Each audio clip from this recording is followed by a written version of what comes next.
तनी खेलबेदा ए जानू गलिया पर हैप्पी होली लिख लेबेदा। पाना पर लिखल गाल पे ना लिखल जाला।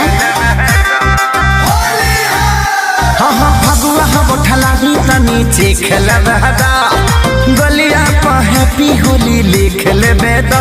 नहीं मिली बीपी हो जाई लो पुआ खो चुम्मा मिली ना रे जो। पुआ खो चुम्मा मिली ना रे जो।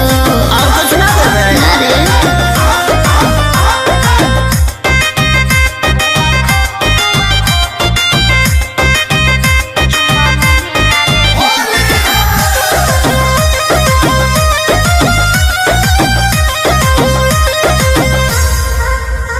घरवे से जान पुआ पकवानी खा के भांग वाला दूध पूरा पियने दबा गया।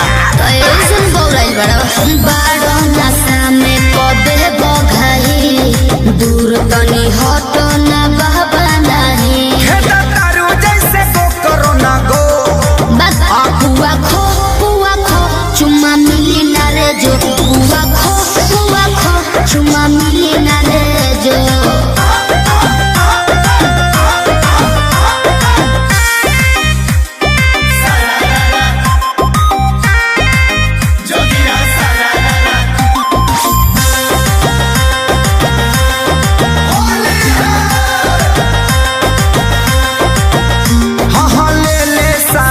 समय आजाद होलिया में मौले गुलाल प्यार लाल चोलिया में। ओ लोग के लभर बड़ी फिरी तुहरा चलते